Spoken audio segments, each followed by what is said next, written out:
Merci Franche, bonjour à tous. Rapidement, je suis Alexandre Ronceau, je suis développeur de sites web, de tout type de sites web. Je suis basé à Rouen, je travaille en freelance, je fais aussi un peu de web design. Étant freelance, je suis amené à être des deux côtés, on pourrait dire, de la machine.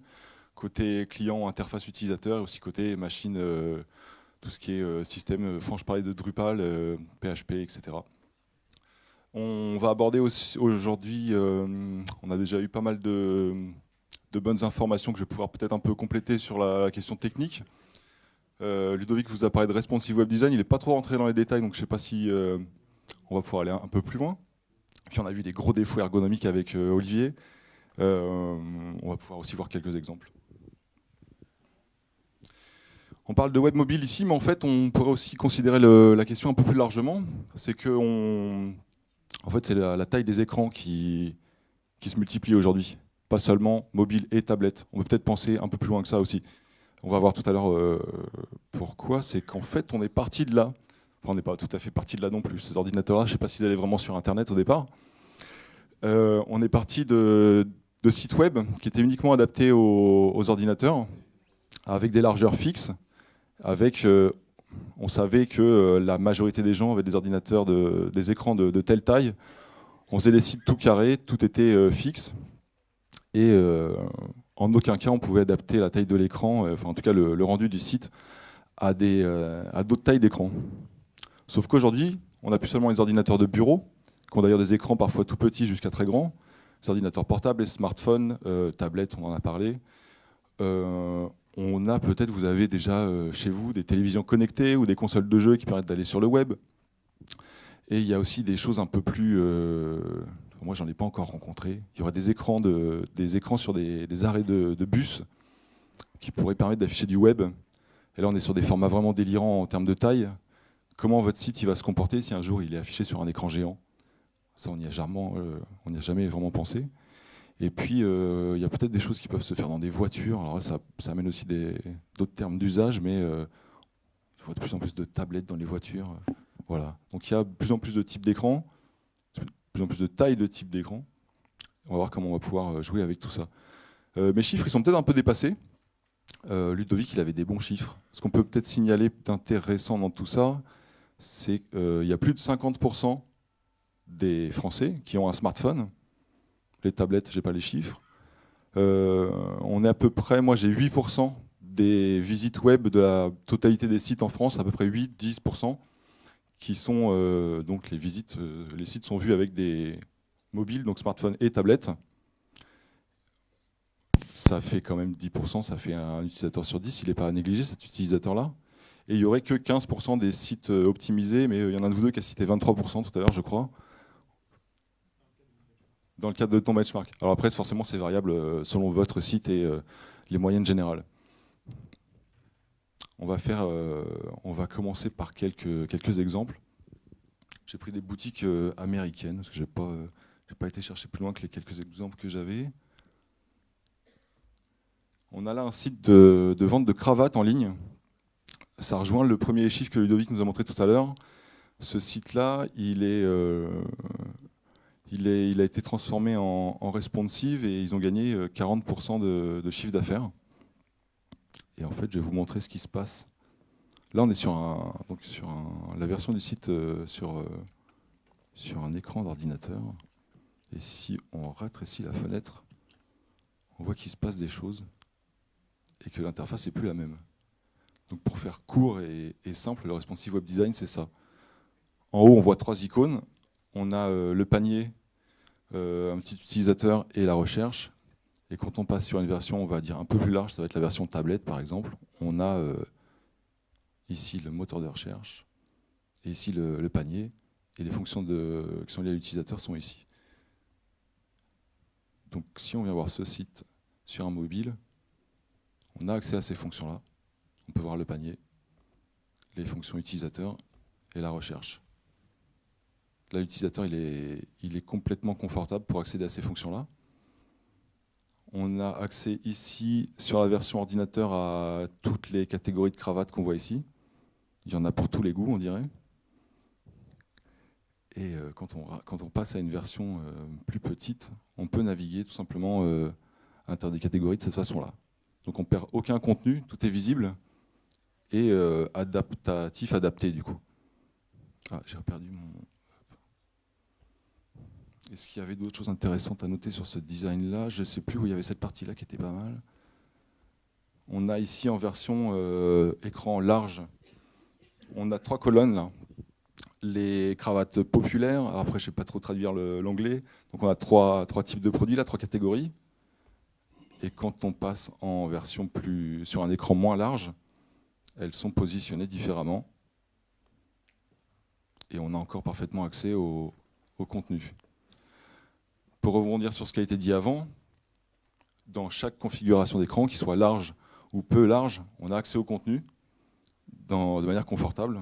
On peut cliquer, il n'y a pas de piège pour les doigts, et tous les contenus sont accessibles. On va passer sur ce deuxième exemple, bookapart.com, qui est le site d'un éditeur de livres pour les codeurs et les designers. Alors, on va faire rapidement un petit tour. En haut, on a une petite bannière qui nous invite à une offre promotionnelle. On a le logo. En haut à droite, on a le panier. Ici, on a les quelques liens du menu. En cette partie-là, ça doit être le nouveau livre qui va sortir ou qui est sorti très récemment. Et en dessous, on a tout le catalogue. Ils n'ont que quelques livres, mais c'est des livres que je vous recommande de découvrir si vous vous intéressez notamment au responsive web design. C'est des références en la matière. Ce qu'on va pouvoir voir, c'est que de la même manière, si on a un écran plus petit, les choses s'adaptent. Il y a 2 choses ici. On détaillera tout ça plus tard, mais je peux déjà vous montrer ça. Ah, j'ai les gros doigts moi aussi, ça marche pas très bien. Alors, on voit ici que le texte, il est fluide. Je rétrécis la fenêtre et le texte, il s'adapte. Et d'un autre côté, on a des choses qui sautent complètement. Il y a des éléments qui sautent.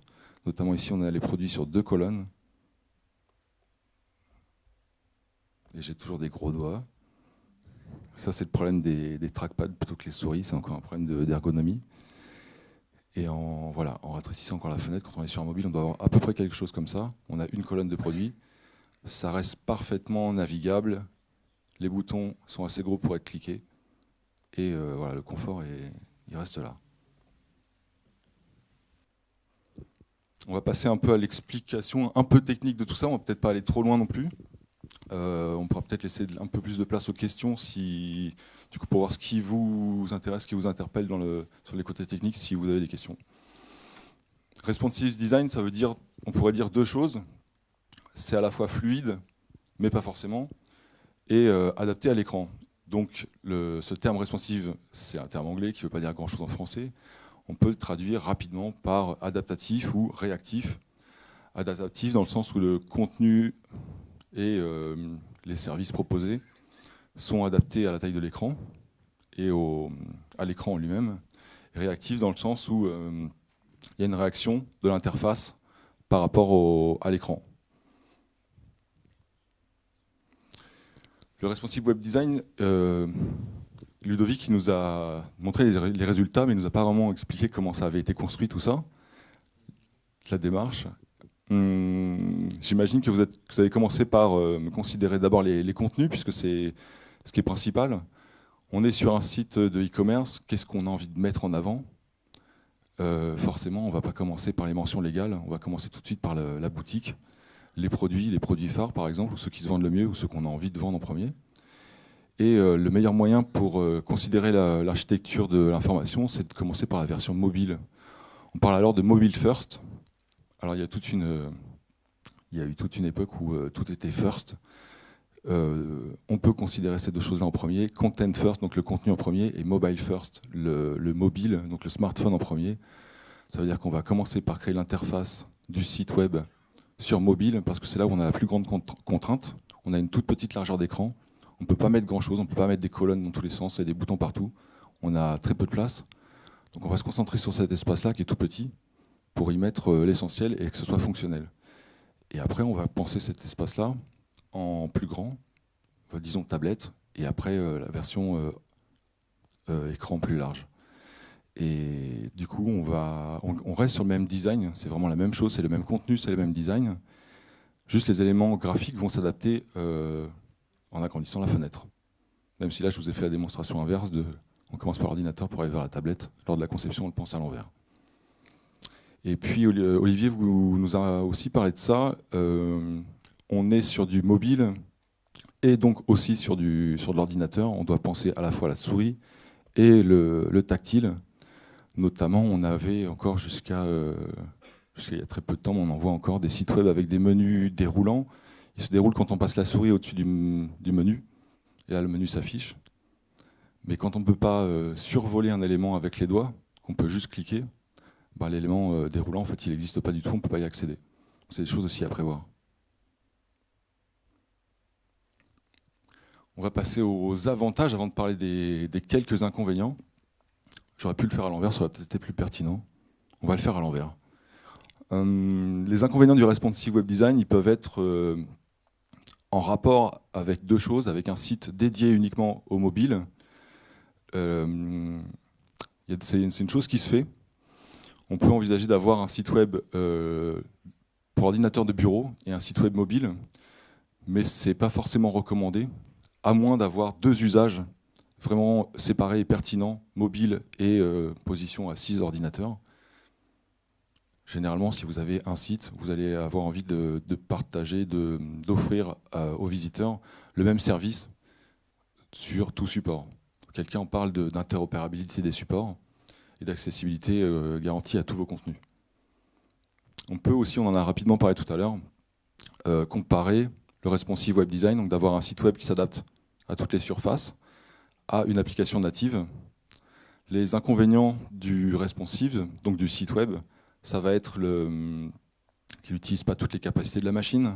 Alors, je n'ai pas tous les détails techniques, même si le web avance très rapidement aujourd'hui. On peut avoir accès aux fonctions de géolocalisation, du stockage en local. Il y a des choses assez pertinentes qui se font, mais on ne va pas pouvoir aller assez loin dans l'utilisation des ressources du mobile. Et puis, on en parlait aussi tout à l'heure, la visibilité sur les App Store et du coup la place de votre service dans le mobile de votre utilisateur, elle est difficile à gagner, mais si vous arrivez à avoir une icône de votre site web sur le bureau du mobile, vous avez déjà gagné pas mal. Ce que le site web peut faire aussi d'une certaine façon, mais dans certains cas, une application native, ça pourrait être préférable. On va passer aux avantages, puisque je suis là un peu pour vendre ma sauce aussi. Donc le responsive web design, c'est beaucoup mieux que ces deux solutions qu'on vient de voir, qui sont le site dédié et l'application native. Pour plusieurs raisons. Le site web responsive, il est adaptatif, réactif, fluide. C'est recommandé par Google. Donc Google, ils font pas mal de recommandations concernant le référencement de vos sites, la performance, la rapidité, on en a parlé aussi tout à l'heure. Ils ont des outils pour tester la rapidité des sites à la fois desktop et mobile. Ça aussi, c'est des outils qui peuvent être complémentaires de Google Analytics. Et on parle aussi de future friendly dans le sens où on ne sait pas quels écrans on aura demain. D'ailleurs, est-ce que ce sera encore des écrans? On a tous en tête le film Minority Report. Est-ce qu'on n'aura pas des interfaces, comment on appelle ça, en hologramme?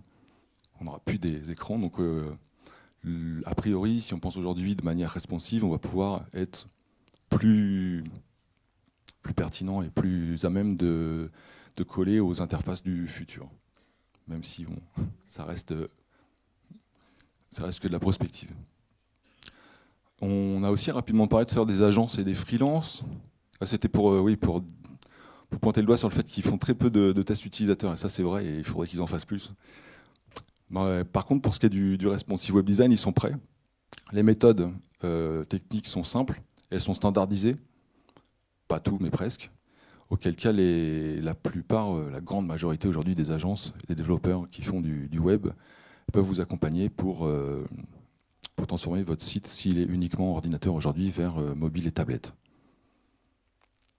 Et enfin, on a rapidement aussi abordé tout à l'heure la question du coût. Je fais que des rappels, mais bon, ça permet d'ancrer le message, c'est bien. Les agences, les freelances sont prêts On parle donc de méthodes simples et de technologies standards, ce qui amène à une maintenance qui est plutôt facile, donc des coûts de développement faibles.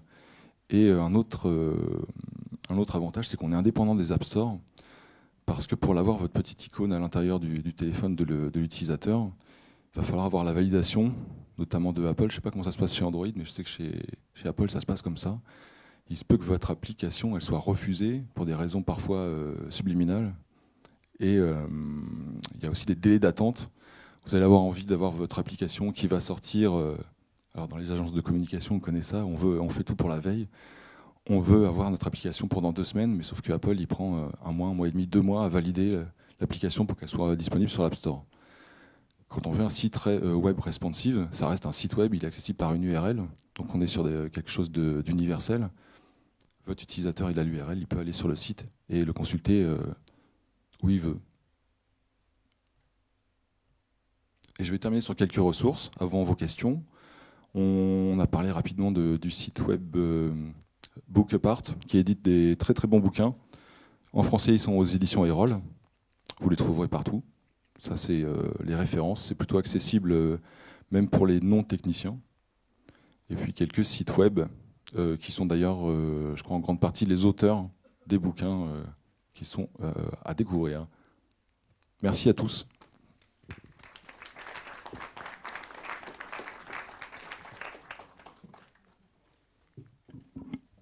Alors, est-ce que vous avez des questions? Alors, une question là-bas. Je vous amène le micro.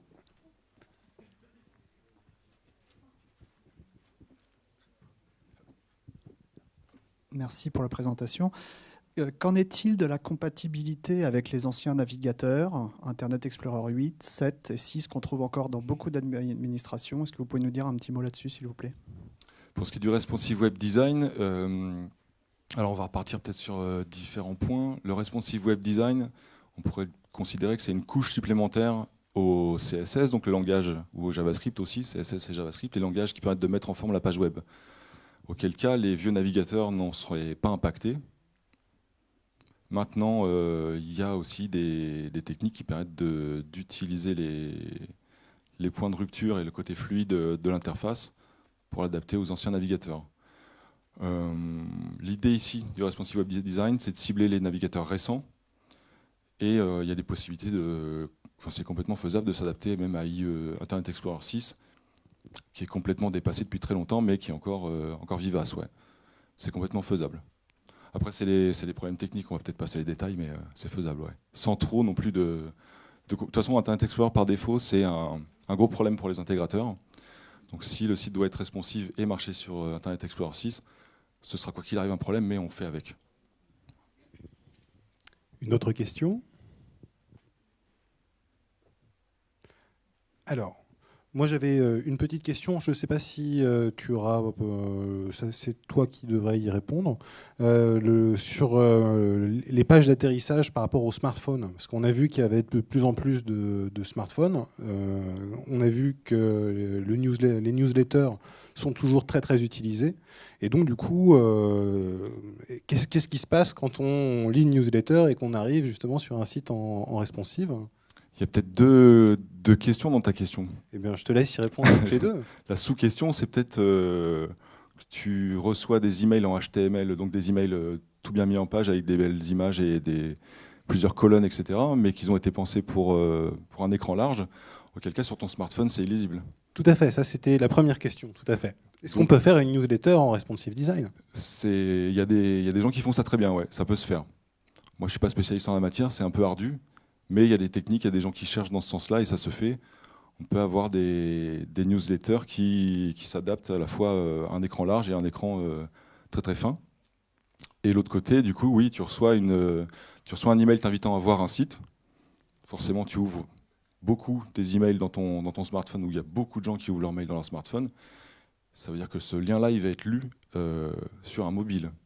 D'où l'intérêt d'adapter le site au smartphone. Mais pour rebondir un peu plus loin, c'est que le responsive, c'est aussi une garantie